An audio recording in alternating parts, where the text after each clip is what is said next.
Ini kan kita lihat banyak muslim dengan segala wajihannya, banyak yang harus terbentur karena perpecahan, ya, baik organisasi Islam, baik partai Islam, ya, baik yayasan, ya, pergerakan Islam, ataupun jam'iyah atau majmu'ah yang mewakili halaqah jamaah kelompok pergerakan Islam, ya. Karena itu kita kadang paham tentang berukhuwah, tapi kita kadang lupa bagaimana berislah dalam ujian ukhuwah. Orang pandai untuk berjamaah, tapi kadang lupa bagaimana caranya meredam konflik dalam satu jamaah. Makanya di surah Al-Hujurat itu dipaparkan tentang perdamaian. Wa in ta'ifataini minal mu'minina qatatalu fa aslihu bainahuma. Tapi karena request kita tentang tadabbur al-maut, ya, tadabbur tentang kematian, maka kita skip, mudah-mudahan di kesempatan yang akan datang. Nah, yang pertama, saudaraku sekalian, Bapak Ibu jemaah sekalian, yang namanya kematian itu hakun, ya. Dia itu hal yang pasti terjadi, ya. Mau siapapun manusia, mau siapapun Anda, mau apapun Anda, ya. Ini posisinya begitu, ya. Bahkan sebelum kematian dalam Al-Quran Allah sebut wajaat sakratul mauti bil haqq, dan datangnya sakaratul maut itu pasti kebenaran yang hakiki, hak kata Allah. Ya, jadi ini sesuatu yang tidak bisa dipungkiri satu makhluk yang bernyawa. Kalau ada satu makhluk yang punya nyawa, dia harus imani, yakini mati. Ya, kadang-kadang ini yang harus diedukasi kepada anak, cucu, keponakan, adik kita yang belum paham, ya, bahwa setiap makhluk yang bernyawa pasti mati. Begitu kan ayatnya dalam Quran, kullu nafsin dha'iqatul maut. Nggak bisa enggak. Jadi kalau kamu sudah hidup di dunia, kamu sadar kamu hidup, kamu sadar kamu dihidupkan, maka satu hari pasti kamu dimatikan. Begitu. Ya, karena hari ini kenapa kita harus memahamkan tentang kematian? Kalau kita sadar kematian itu pasti, dia bisa menjadi mau'izah, bisa menjadi tazkirah hati kita yang kadang-kadang terlalu adem dan nyaman dengan dunia ini. Hanya banyak orang yang sibuk dengan dunia, fokus baru mau beramal saat dia mau meninggal, karena selama ini orientasi kematiannya terlupakan. Makanya dia butuh tazkirah, butuh peringatan, ya, dalam hal kematian tersebut. Jadi ini hal yang harus dipahami. Nah, sementara manusia itu karakternya maunya lari dari mati. Kalau bisa hidup 1000 tahun lagi. Ini dua kontradiksi antara hakiki yang Allah tetapkan dan antara, ya, syahwat yang ada dalam hati manusia. Semua manusia pasti begitu. Mudah-mudahan umur panjang, ya, pasti begitu. Ya Allah, jauh-jauh dari ajal lah dulu, masih kurang amal, pasti begitu. Ya, selalu setiap manusia itu berhasrat, berkeinginan kalau yang namanya mati itu nanti aja. Bahkan karakter manusia itu selalu ingin firar anil maut, pengen lari dari kematian. Semua kita itu alami, itu manusiawi, itu fitrah. Ya, itu fitrah. Kalau ada manusia pengen lari dari kematian. Nah, inilah dua hal yang menjadi satu kontradiksi kita. Kematian itu pasti, tapi kebanyakan manusia pengen lari darinya. Nah, sementara yang namanya ajal, ya, dia itu kalau udah datang nggak bisa ditunda. Ajal itu kalau datang nggak bisa ditunda. Kalau Anda udah bosan hidup, nggak bisa dipercepat juga. Mempercepat kematian dosa, masuk neraka. Bunuh diri dosa. Orang stres, banyak ujian hidup di dunia, utang bertumpuk, bini merajuk, kena minta talak lagi kan, anak-anak degil narkoba, aduh apalagi kerja susah gara-gara corona gitu kan, dia tekan baygon setengah gelas. Kenapa? Saya ingin mempercepat ajal saya, nggak tahan lagi hidup. Dosa, masuk neraka, nggak bisa. Itulah disebut dengan ajal. Nah, itu dalam Quran salah satu ayatnya apa? Fa idza jaa ajaluhum la yastakhiruna sa'ah wa la yastaqdimun. Kalau sudah datang ajalnya, ya, fa idza jaa ajaluhum, kalau sudah datang ajal mereka, ya, la yastakhiruna sa'ah, dia tidak bisa mengakhirkannya. Wala yastaqdimun, dia tidak bisa juga mempercepatnya. Itu namanya ajal. Jadi dia hanya akan menunggu keputusan malaikat maut datang, ya, sesuai dengan takdir yang telah Allah tetapkan kepadanya. Jadi itu, ya. Jadi kita ini sebagai manusia udah hidup ini siap mati aja dah, siap-siap untuk mati, karena dia pasti datang. Masalahnya anak-anak kita sekarang banyak dicekoki dengan film-film yang nanti disuntik obat abadi. Dia ada yang hidupnya abadi. Sampai film yang keren suka kita nonton pun, yang namanya Captain America, bingung pengen mati, susah.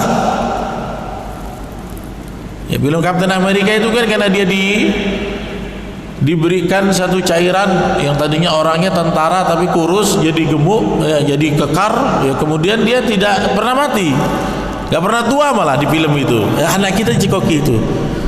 Kamu cita-citanya apa, nak? Saya pengen hidup abadi katanya. Nah, gak bisa. Nah, seharusnya justru kita mengedukasi mereka bahwa nah, kita ini manusia hidup kisaran umurnya sekian.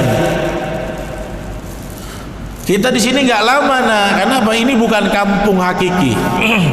Ini cuma tempat transit. Terus kemana kita? Nanti kita tuh akan ke situ tuh, kalau lewat kuburan ke situ tuh. Lo ngapain kita di situ, Pak? Kita nungguin nanti kiamat itu terjadi.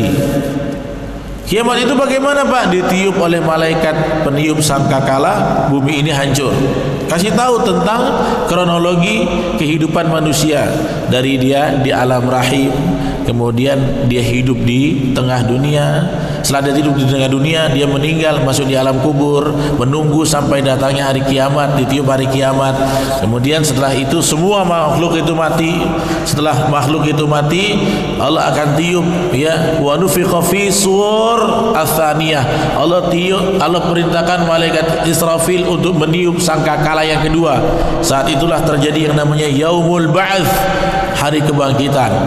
Setelah hari kebangkitan barulah akan ada namanya yaumul mahsyar, berkumpul manusia di satu padang bernama padang mahsyar, dari zaman Nabi Adam sampai dengan zaman Nabi Muhammad. Begitu kita pahamkan bagaimana, ya, tasawwur, ya, bil hayatil akhirah, ya, wujud ala qulubihim. Bagaimana tentang pandangan alam akhirat, hidup dan mati itu tergambar dalam hati-hati anak kita. Jangan malah mau jadi abadi.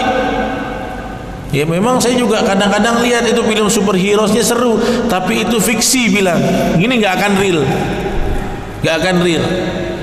Karena itu nanti ada yang terobsesi. Seperti saya kecil juga begitu. Kok ini bisa dia abadi? Gimana ya? Saya mau beli obatnya di mana? Waktu masih kecil kita berpikir, berimajinasi seperti itu karena kurangnya asupan tentang zikrul maut ini. Ya. Nah, jamaah sekalian yang dirahmati Allah. Tetapi kasusnya tentang kematian ini, durasi kehidupan setiap umat itu beda-beda, Pak. Ya, ada yang umat umurnya 1000-an, Pak, ribuan tahun. Ada yang 1000 lebih. Ada yang ratusan tahun. Ada yang puluhan tahun. Standar umur, bukan, ya, standar umur satu zaman dan satu kurun, bukan semua orang. Ini kisaran standarnya. Kalau kita feedback ke Nabi Musa, umur umatnya itu ratusan tahun. Umat Nabi Nuh berapa umurnya, Pak? Ada yang tahu? Kisaran angka kasarnya aja deh. Yang tahu tunjuk tangan, nanti saya kasih buku hadis arba'in. Berapa? Betul Ustaz ya? Betul. Aksar ya? Ya, tapi mendekatilah, betul. Banyak orang yang ketika membaca surat Nuh ya, dia bilang Nabi Nuh berdakwah 900 tahun, 950 tahun ya, 1000 kurang 50 ya. Jadi alfasana ya, alfasana ila khamsina aman, 1000 kurang 50. Padahal itu apa? Dakwahnya. Nah, hidupnya lebih dari 1000. Walaupun khilaf antara mufassirin. Tafadhal Pak, ini hadiah nih. Ini kalau dihafal Masya Allah mantap nih buat dakwah kita, buat tugas tabligh. Ada 40. Wa iyakum. 40 hadis lebih ya. Enak ditaruh di kantong. Ini buat santri-santri kami suruh hafalin di madrasah di lembaga kita. Nah, jadi itu Nabi Nuh dakwanya 950 tahun. Umurnya lebih dari segitu. Ya. Sampai ke ujung, semakin zaman kurun ke kurun makin umurnya pendek-pendek, posturnya berkurang ya. Coba kalau antum ingat sejarahnya, Nabi Adam itu 6,5 hasta tingginya. Makanya ada beberapa arkeolog muslim ya dan muarrikhin ahli sejarah Islam itu membuat replika baju gamis Nabi Adam alaihissalam berdasarkan dalil-dalil yang mereka dapatkan ya.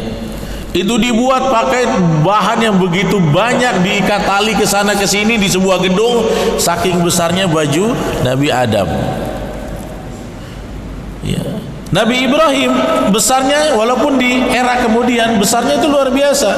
Makanya di dalam hadis Muslim, nanti kalau Anda memiliki anak kecil yang meninggal waktu bayi masih fitrah, nanti dia akan di surga dirawat oleh Nabi Ibrahim alaihissalam.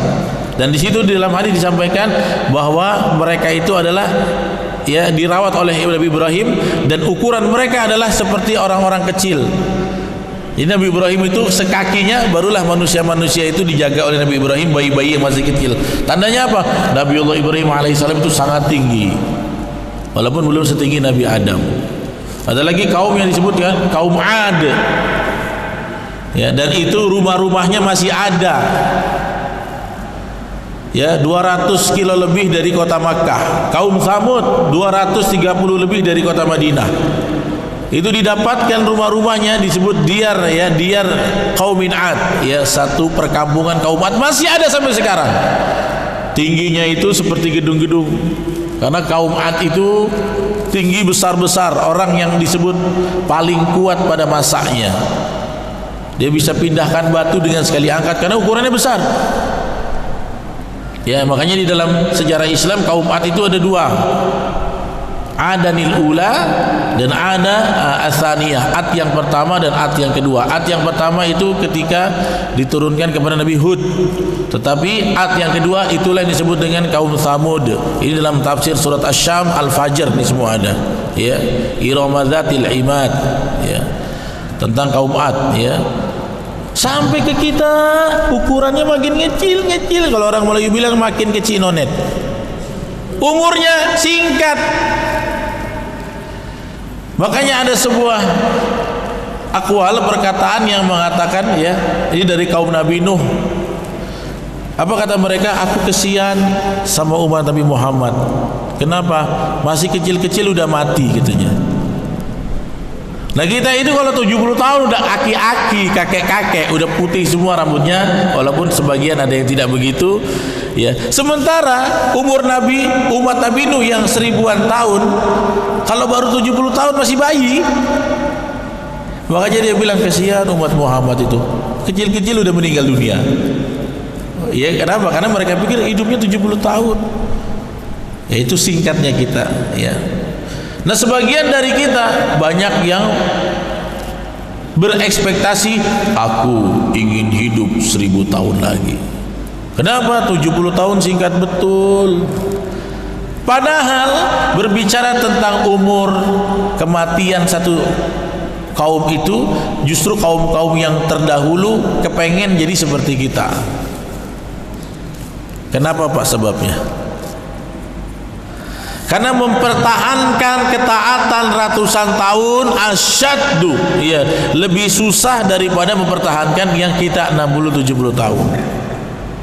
Itu yang membuat mereka itu kepengen, wah cuma jaga sholat 70 tahun enak lah daripada kita 1000 tahun susah loh. Kepala sampai cekung, jidatnya sampai berbekas. Bahkan umat Nabi Musa itu kalau beribadah sholatnya bisa puluhan tahun. Tapi kita sholatnya 5 waktu, sikit-sikit, 5 menit selesai. Kalau yang kerja setoran 2 menit setengah,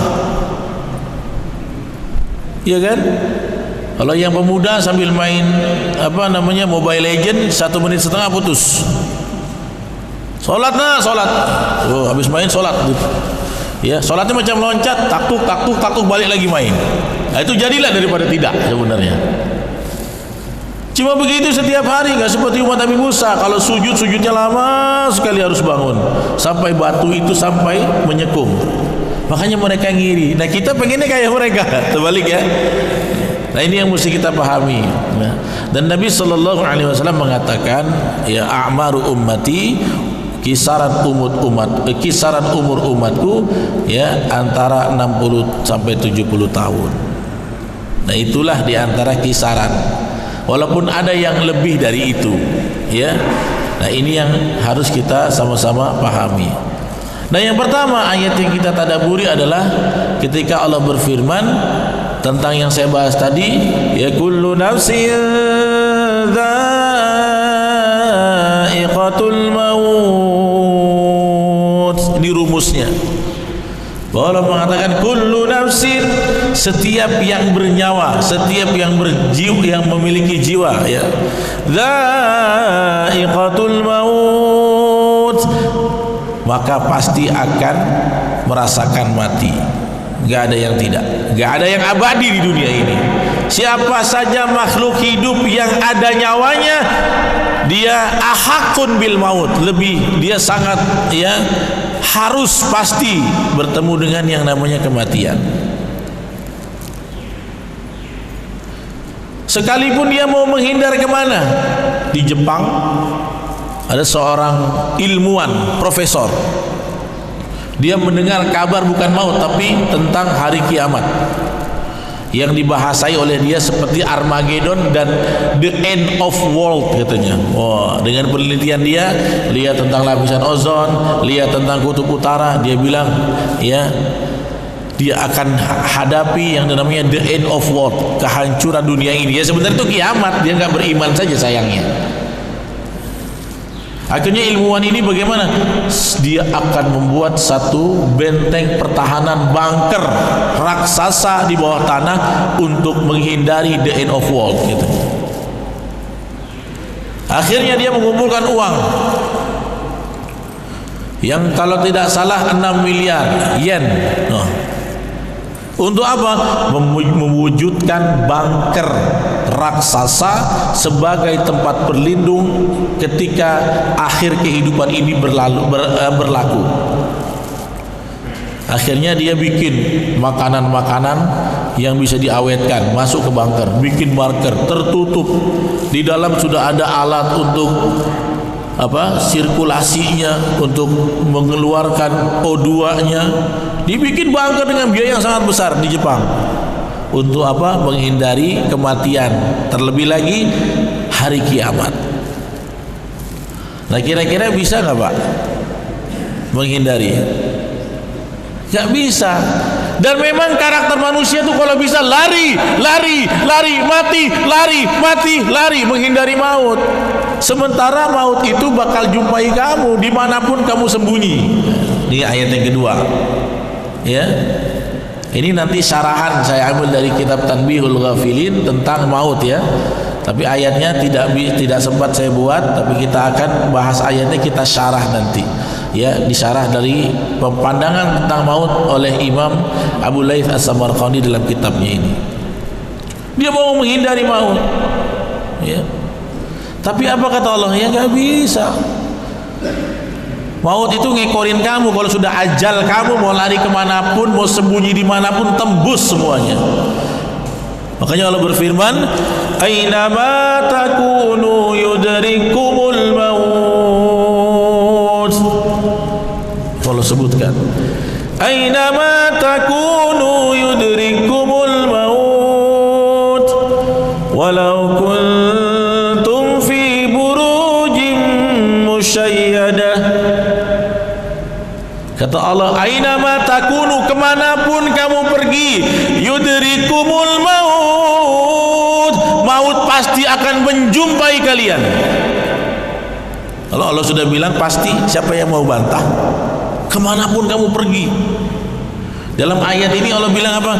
Walau kuntum, walaupun kalian bersembunyi fi burujim musyayyadah, di sebuah benteng yang tinggi, kokoh, tebal. Ngumpet di benteng, tutup semua, nggak ada orang bisa masuk. Ya malaikat mau tembus. Mau pakai bahan apapun, malaikat mau tembus. Bahkan kadang-kadang gak usah malaikat maut tembus, dia sendiri yang akan datangi malaikat maut. Dia sudah bersembunyi di satu benteng tinggi, kokoh, udah tiba-tiba dia pengen punya hajat. Dia keluar, justru saat keluar itulah ajal menjemput dia. Itu ya, dan karakter kita memang pengen lari dari maut. Dan kalau kita mau tadabbur beberapa ayat bahwa Allah ciptakan hidup dan mati ini, bahkan Allah sebut mati dulu, itu untuk menguji kalian. Kematian itu untuk menguji kita, Pak. Ya. Orang kan disadarkan tentang kematian supaya apa? Supaya kamu tuh nanti mati, tempat kamu bukan di sini, tempat kamu di akhirat sana. Kalau begitu siapkan beramal untuk di akhirat sana. Dalam surah Al-Mulk kan begitu. Ya, alladzi khalaqal mauta wal hayata liyabluwakum ayyukum ahsanu amala. Allah lah yang menciptakan khalaqal mauta, maut dulu Allah sebut, wal hayata, dan kehidupan. Allah lah yang menciptakan kematian dan kehidupan. Apa kata Allah? Untuk apa diciptakan adanya hidup dan mati? Liyabluwakum, kata Allah, ingin menguji kalian semua. Jadi uji kita di sini. Di hidup ini kita diuji untuk kita menunggu kematian itu datang. Apa ujiannya? Liyabluwakum ayyukum ahsanu amala, untuk menguji kalian siapa di antara kalian yang paling baik amalnya. Jadi yang kita isi sampai kematian itu datang, itu dengan amal. Itu yang ingin Allah ujikan kepada kita dengan adanya kematian dan kehidupan. Amal dan amal dan amal. Kalau ada orang bilang, ya udah Ustaz, kan kematian sudah ditetapkan, ya udah kita terima aja, pasrah. Ya pasrahmu sambil menunggu momen itu datang dengan amal soleh. Kalau kita tidak mengisi dengan amal soleh, rugi. Ya, waktu kita jalan, kematian datang, terus kita gak isi dengan amal, rugi. Karena orang yang mengisi dengan amal harinya, waktunya sampai maut menjelang, dia tidak akan pernah rugi. Apa kata Allah? Wal asr, demi waktu, demi masa, innal insana lafi khusr, sesungguhnya manusia banyak dalam kerugian, illal ladzina amanu wa amilus shalihat wa tawassaw bil haqq wa tawassaw bis sabr. Sesungguhnya manusia banyak dalam kerugian kecuali orang-orang yang beriman dan beramal soleh. Kalau nggak mau rugi, beriman dan beramal soleh. Wa tawassaw bil haqq wa tawassaw bis sabr, saling menasihati, berdakwah. Ya, dakwahkan orang kepada kebenaran dan kesabaran. Ya. Nah itu ya. Nah di sini ya, ada sebuah riwayat dari Ali radhiyallahu anhu, ya, bahwa ketika maut itu datang ada proses yang berat yang namanya sakaratul maut. Ya, ini tadabbur yang ketiga Allah sebut tadi dalam surat Qaf. Ya, wajaat sakaratul mauti bil haqq. Dan apa lanjutannya? Ya, dzalika kunta minhu tahid, kata Allah, dan datangnya sakaratul maut itu hak. benar-benar akan terjadi. Apa kata Allah? Dzalika ma kunta minhu tahid. Itulah hal yang engkau selalu ingin lari darinya. Memang kita pengen lari, nggak mau kita ketemu dengan maut yang jemputannya namanya sakaratul maut. Tapi itu hak terjadi. Kata Allah, demikianlah sakaratul maut yang kamu selalu ingin lari darinya. Sama dengan ayat tadi, yudrikumul maut. Kita pengen lari, jangan ketemu matilah, jangan ketemu malaikat maut lah, nantilah. Tapi nggak bisa, dia hak akan terjadi. Dan Anda kalau mentadaburi maut, jangan mautnya dulu sebenarnya. Sakaratul maut itu lebih dahsyat tuh. Sakaratul mautnya itu. Karena itu satu riwayat dari Ali, ya, bahwasanya satu hari, ya, ra'a malakal maut inda ra'si rajulin minal ansar, ya. Ini lihat yang atas. Satu hari Nabi diberikan izin oleh Allah melihat malaikat maut mendekati satu sahabat Ansor. Nabi itu kalau sama kita sayang, Pak, sayang banget. Dia akan bela apa saja yang penting kita nggak mengalami penderitaan. Apa kata Nabi kepada malaikat maut? Ya malaikat maut, irfik bi sahibi, kata dia. Ya. Dari kata rafiq, tolong malaikat maut bersikap lembutlah kepada sahabat saya. Ini sahabat karena kalangan Ansor, ya. Kenapa kata Nabi? Fa innahu mu'min. Malaikat maut, dia itu orang mukmin. Tolong lembut. Apa kata malaikat maut? Faqal abshir ya Muhammad. Abshir itu kalau orang bahasa Arab udah tidak apa-apa, tenang aja gitu. Ya, abshir. Ya, kalau resminya isbir. Ya. Tapi abshir ya Muhammad, tenang Muhammad, ya. Apa kata malaikat maut? Fa inni bikulli mu'minin rafiq.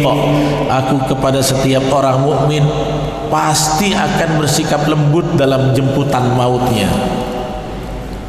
ya. Dan dia menjelaskan malaikat maut ini bahwa ini bukan kehendak saya, semua ini order dari Rabb saya yaitu Allah. Jadi jemaah sekalian, walaupun malaikat maut itu dia ditugaskan untuk menjemput ruh seseorang, tapi dia tidak akan bisa melaksanakannya kecuali sudah Allah perintahkan dalam ketetapannya. Dan kata malaikat maut, fa inni bikulli mu'minin rafiq. Dan kalau sama orang beriman, aku akan lembut menjemput dia untuk hadir dalam kematian. Kemudian apa kata malaikat maut? Ya Muhammad, inni la'aqbidu ruha ibni Adam, ya, sesungguhnya aku akan menjemput ruh seorang anak Adam. Fa idza sarakha sarikhun min ahlihi, ya, ketika dia teriak-teriak, ya, bahkan memekik dari keluarganya. Kemudian kata Nabi, ma hadzas sarah, teriakan apa itu malaikat maut? Ya, kata malaikat maut, fa wallahi wala ma zalamnahu, aku tidak pernah menzalimi satu hamba pun ketika dicabut. Yang zalim itu apa? Yang zalim perbuatan manusianya itu sendiri. Wala sabaqana ajalahu, kata malaikat maut, dan aku tidak akan pernah mendahului ajalnya. Kalau ketetapan Allah belum datang, aku nggak bisa. Walaupun malaikat maut itu dalam satu riwayat datang kepada setiap manusia satu hari 5 kali memegang ubun-ubun kita sambil nunggu, ya Allah, hadza ajalahu, apakah ini ajalnya? Belum. Nanti dia pergi lagi, dia datang lagi setiap hari 5 kali. Ya. Kemudian kata dia, wala istajalna qadrahu, aku tidak akan terburu-buru terhadap takdir dia. Ya. Famalana fi qabdahu min dzambin, ya. Dan kami ketika menjemput ruhnya enggak ada dosa, jadi kami enggak ada beban, semua perintah Allah. Ya. Kemudian kata malaikat maut secara singkat, ya, ya Muhammad, lau inni aratu an aqbidha ruha, ya, kalau seandainya aku ingin mengambil ruh seorang hamba, ya, Ma qadartu ala dzalik, aku enggak punya kekuasaan atas itu. Hatta yakuna Allah Ta'ala huwal amir biqabdiha, kecuali Allah saat itu perintahkan saya, ya malakal maut, khudh min ruhihi, cabut nyawanya, baru dia bisa. Tapi kalau walaupun dia bertugas tapi tidak ada order perintah dari Allah, belum ketetapan ajalnya berlaku, dia tidak bisa mengakhirkan, dia tidak bisa mempercepat. Itu kata malaikat maut. Ya. Kemudian satu hari ada sahabat yang namanya Ka'ab lewat Umar kepada Ka'ab, ya, Ka'ab bin Malik. Kemudian Umar bilang, Umar ini paling senang minta zikrul maut, nasihat, paling senang, walaupun sama sahabat-sahabatnya yang secara kedudukan itu belum selevel sama beliau, tapi beliau sering meminta nasihat tentang maut. Kemudian apa kata Umar? Ya Ka'ab, ya hadisna anil maut. Ka'ab, tolong ceritakan kepada kami tentang maut, kematian. Ya. Kemudian apa kata Ka'ab? Innal mauta kasajaratin, ya, sesungguhnya kematian itu adalah seperti sebuah pohon, ya. Kemudian pohon itu berduri, ya. Pohon berduri itu dimasukkan ke dalam mulut, ya. Setelah itu dirapatkan mulutnya, ditarik pohonnya, duri-durinya menancap di sekujur tubuh itu, di sekujur ruangan rongga mulut itu, ya. Kemudian ketika dilihat, banyak daging-dagingnya yang ikut keluar dengan duri-duri yang ada, yang tidak tertancap, terkopek dengan pohon berduri itu. Kata Ka'ab, ya dzalika sakratul maut, demikianlah kalau seseorang sudah menjelang kematian, sakratul mautnya, ya. Itu yang disebutkan oleh Ka'ab bin Malik untuk memberikan tazkirah kepada Umar dan kawan-kawannya. Nah, ini yang harus kita betul-betul fikirkan. Di dalam ayat yang lain, ya, di dalam ayat yang lain Allah berfirman, sebagaimana sudah disampaikan oleh guru kita Ustaz Ahmad Jamzuri, Allah mengatakan, qul innal mautal ladzi tafirruna minhu, kalau diwaqaf min, ya, katakanlah Muhammad kepada umatmu itu, innal mautal ladzi tafirruna minhu, sesungguhnya kematian yang kau ingin lari darinya. Nah, lagi-lagi karakternya kita tuh pengen ngindar maut. Allah suruh kita sadar, bahkan menyuruh kalimatnya kepada, memerintahkan kepada Nabi Muhammad, sampaikan kepada umat, qul, katakan Muhammad, innal mautal ladzi tafirruna minhu, kematian yang kalian ingin lari terus darinya. Tapi apa kata Allah? Fa innahu mulaqikum, tapi dia akan jumpai kalian, mau kemana juga lari.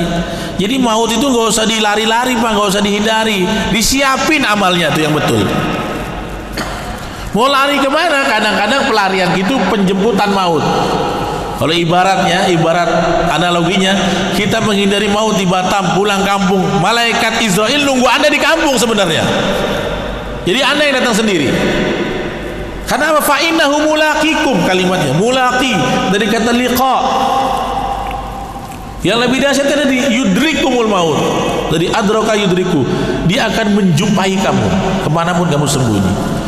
Jadi solusi dari kematian bukan Anda menghindarinya, tapi mempersiapkan untuknya. Yang harus kita persiapkan real 3, ya. Yang pertama amal, supaya maut kita itu dirasakan lembut. Jadilah apa? Jadilah orang yang mukmin. Sebagaimana hadis tadi, kata malaikat Israel, fa inni bikulli mu'minin rafiq, aku kepada setiap orang mukmin lembut. Itu target Anda, ya. Doanya apa? Allahumma inni as'aluka husnal khatimah.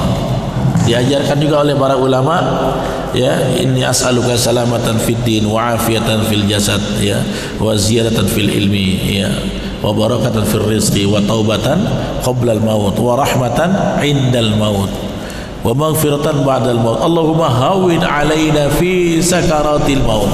Ya Allah, ya, minta agar sakaratul maut kita dilembutkan. Orang yang istiqomah lebih dahsyat lagi, bukan sekedar mukmin, dia sudah mukmin, muttaqin, muhsinin, sampai dia orang yang istiqomah. Dalam hadis Bukhari disebutkan nyawanya akan keluar dari mulutnya seperti air keluar dari muncung ceret yang penuh air, dengan seperti air yang keluar dari muncung ceret yang penuh. Jadi kalau bapak punya ceret penuh, keluarnya gitu, airnya ngalir deras kan, lembut airnya kalau kita tuang gitu. Seperti itulah nyawa orang istiqomah akan dicabut oleh malaikat maut, sehingga dia tidak merasakan kecuali hanya gigitan semut. Rasulullah itu sangat bisa seperti itu, tapi beliau harus menjalani betapa sakitnya sakaratul maut. Untuk apa? Ya, tadzkiratan li ummah, sebagai pembelajaran bagi umat bahwa nabi yang paling soleh aja merasakan sakaratul maut, dan itu dahsyat. Ya, jadi nggak usah dihindari maut, cuman dipersiapkan dengan iman amal. Insya Allah yang namanya maut itu pasti datang. Kapan saya persiapan? Ustaz? Sekarang, jangan nunggu minggu depan lah Ustaz. Saya mau istiqomah, sholat berjamaah, sedekah, ikut pengajian. Ya tahu minggu depan ajalnya 2 hari lagi, kan sayang. Makanya ketika kita tadzkirah, ya, kita sedang membahas zikrul maut, tidak ada cara lain kecuali mempersiapkannya, kecuali saat ini juga. Ya, termasuk kita ngaji ini sedang mempersiapkan kematian. Ya Allahumma inna nas'aluka husnal khatimah wa na'udzubika min su'il khatimah.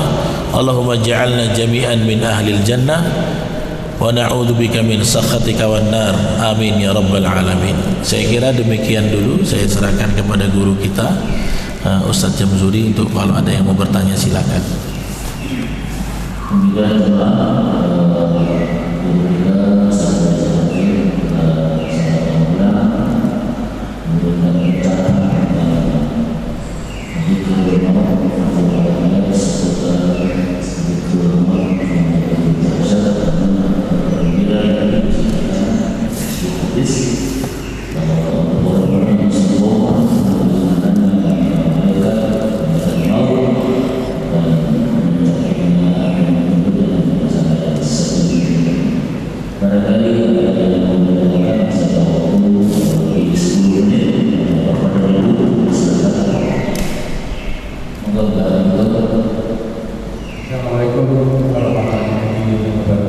Waalaikumsalam warahmatullahi wabarakatuh.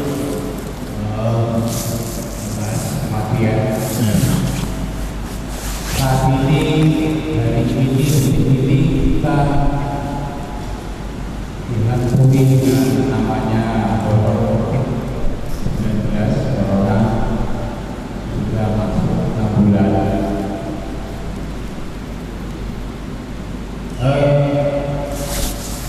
Kita sendiri masih lihat informasi dari dinas kesehatan itu lengkap, saat ini sudah ada yang terpapar penyakit yang mematikan.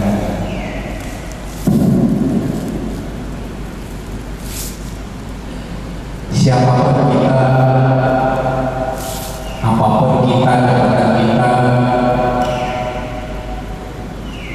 kalau kita sudah terkena corona ini, tentu kita harus hati-hati. Maka itu kita mau tidak mau, suka tidak suka, kita harus menjalankan hidup berdampingan dengan corona. Caranya dengan apa? Kita harus disiplin menjalankan hidup dengan situasi yang memprihatinkan ini. Kita harus tetap selalu memakai masker, cuci tangan sesering mungkin walaupun itu di rumah. Dan apabila kita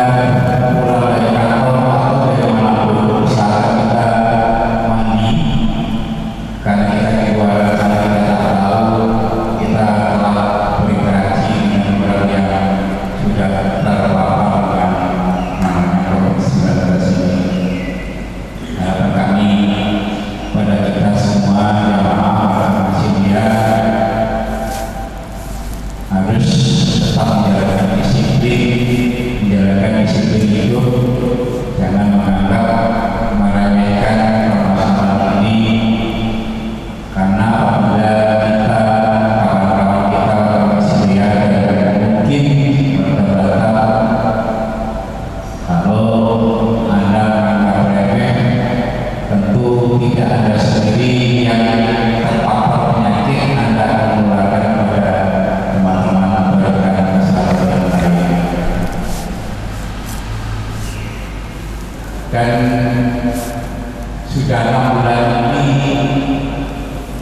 apabila kita terpapar penyakit COVID-19 ini masuk rumah sakit, kita katakan meninggal di rumah sakit, itu bagi yang terpapar COVID itu pelaksananya pemakamannya akan dilakukan sesuai dengan protokol kesehatan. Tapi apabila kita tidak terpapar COVID-19 dan sakit, katakan sakit jantung, kita masuk rumah sakit, meninggal di rumah sakit, mau tidak mau kita diberlakukan pemakamannya seperti COVID-19. Dan kalau kita meninggal di rumah, katakan tidak terpapar penyakit COVID-19, katakan penyakit jantung, kita meninggal di rumah, itu pelaksanaannya pemakamannya masih dilakukan seperti biasa orang meninggal biasa. Tapi kalau di rumah sakit itu besar, itu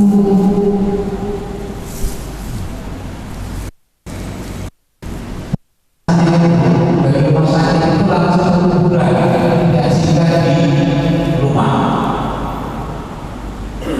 Nah, kalau kita tanya apakah ini sudah disolatkan, sudah disolatkan di rumah sakit. Nah, rumah sakit ini kan sisi keimanannya seperti apa, di sana. Nah, ini kita bisa menyikapi seperti apa? Itu pertama. Yang kedua adalah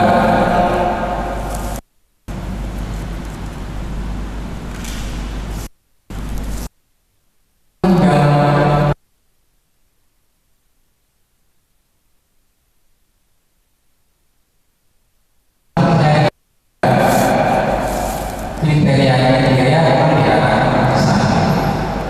Nah, ini sampai sekarang menjadi pertanyaan saya, yang meninggal kena COVID-19 ini kan insya Allah kalau yang muslim kita sudah tahu, tapi kan kalau yang muslimnya itu kita meragukan apakah masuk ke golongan yang besar. Mohon penjelasan. Terima kasih.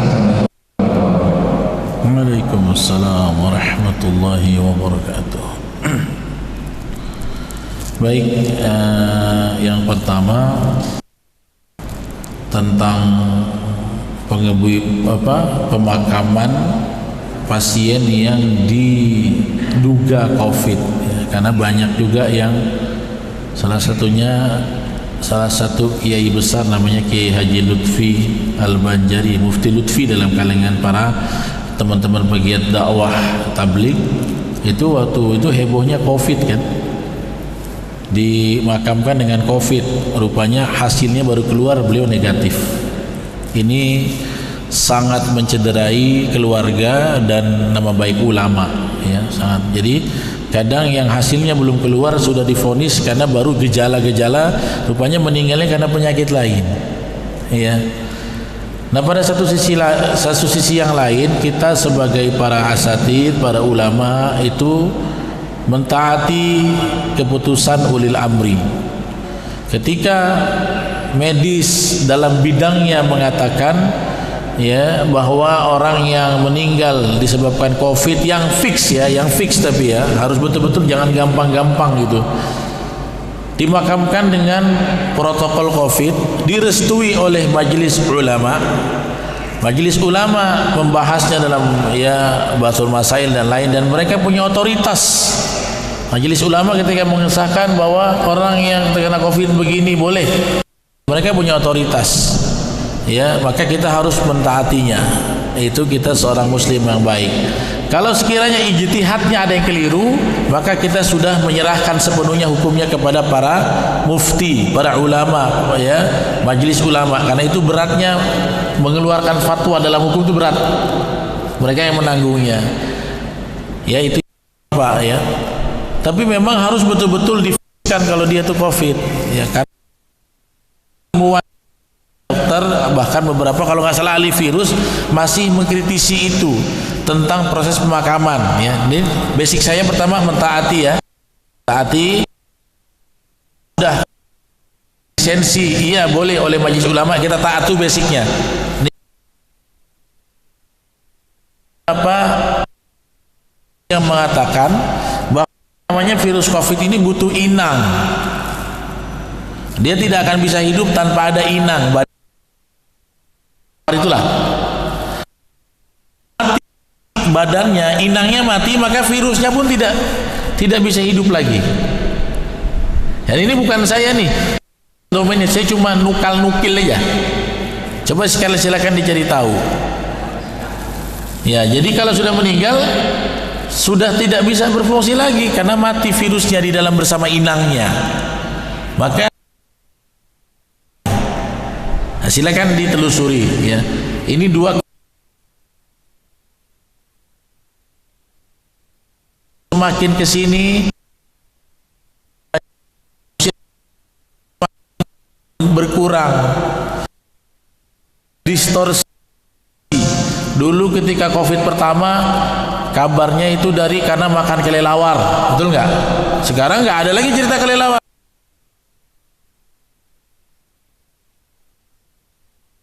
Video itu ketika awal-awal itu orang yang kena COVID di jalan gini-gini,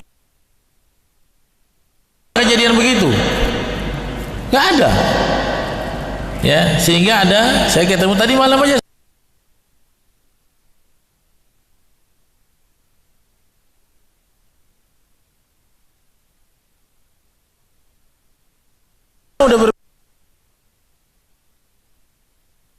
kita bingung, distrust kita kan, distrust, ya. Tapi tetaplah orang yang mukmin itu walaupun di balik COVID ada ancaman kematian, kita tawakal, tetapi dengan tawakal yang benar. Ketika seorang sahabat Nabi, ya, parkir onta masalahnya nggak kayak motor Anda, Pak. Onta bisa nggak kunci stang? Putar aja leher dia nanti. Ya, unta itu kunci stangnya apa? Ikat, ditambat, ya. Maka kata sahabat ini, dia untanya hilang, heboh lah, ya.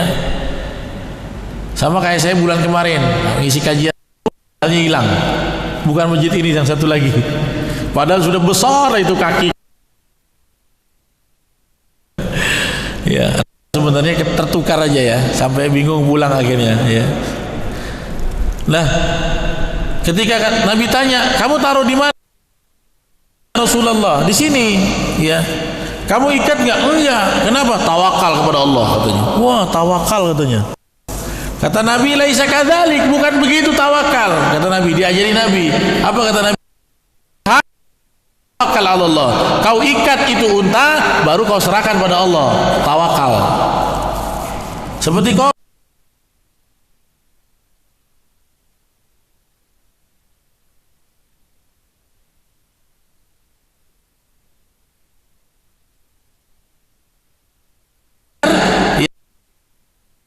baru kamu serahkan kepada Allah. Itu yang betul. Salah satu kesempurnaan ikhtiar kita apa? Ya, yang sekarang adalah jangan bahas itu terus.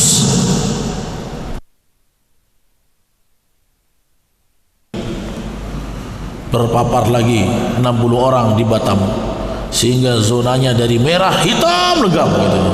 Orang akhirnya apa? Self diagnosis sindrom ketakutan, imunnya turun, virus datang. Jangan begitu melulu.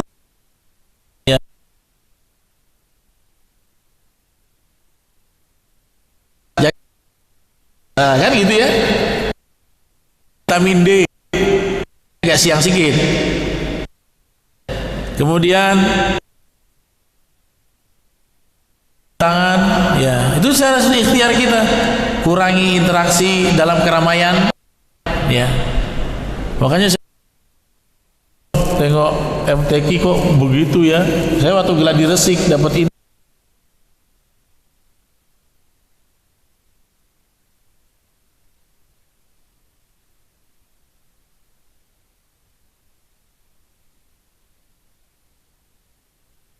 Bang,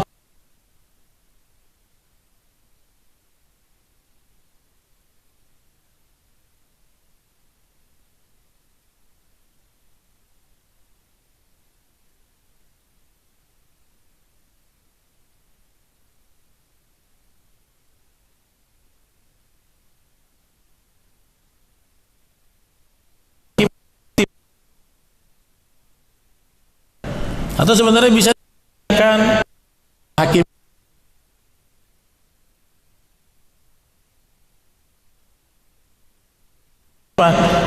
COVID ini kan datangnya melalui impor,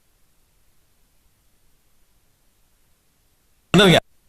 Klaster COVID DL, keluar negeri, keluar kota, balik dibawa lagi. Kenapa? Kita ikhtiarnya kurang maksimal. Ya, ini termasuk nanti malam ada UAS Tabligh Akbar di Masjid Nur Ilahi di Tanjung Pinang. Nah sekarang ini juga, tapi ngeri-ngeri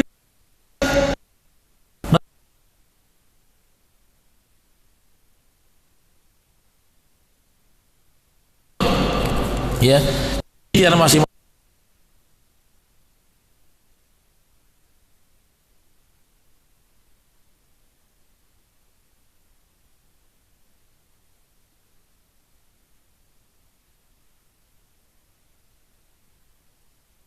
saya diminta seorang dosen membedah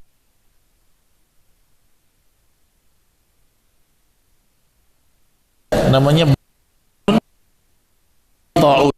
Jadi tentang tulisan Imam Ibnu Hajar Al-Asqalani dalam masa beliau tentang datangnya ta'un. Ta'un ini zamannya Umar pernah terjadi, di zaman Ibnu Hajar pernah terjadi, dan beliau banyak menukil buku itu pendapat-pendapat dari tabib, orang-orang ahli dalam kedokteran, dinukil di situ. Kenapa beliau nulis? Karena anaknya Imam Ibnu Hajar kena taun, 3 orang meninggal semua. Ya, tapi taun ini lebih banyak kulit Pak penyakitnya. Kalau COVID ini wajah dia tak nampak. Orang sakit kenanya pun tak nampak, ya. Karena itu ada kesamaran di situ, apakah betul-betul COVID atau tidak. Teman-teman medis kita cepat-cepat langsung simpul COVID aja deh, gitu.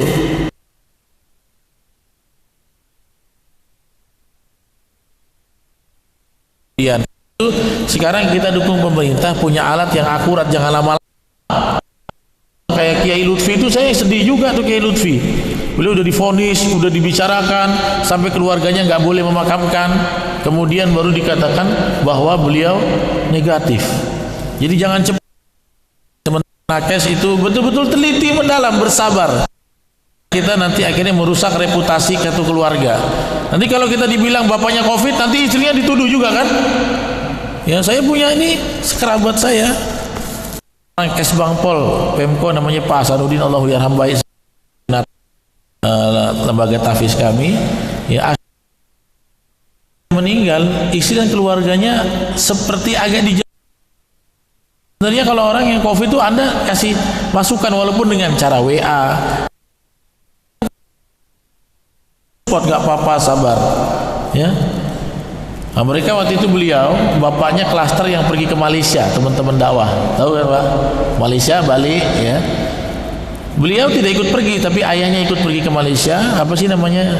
Ijtima ya, Ijtima.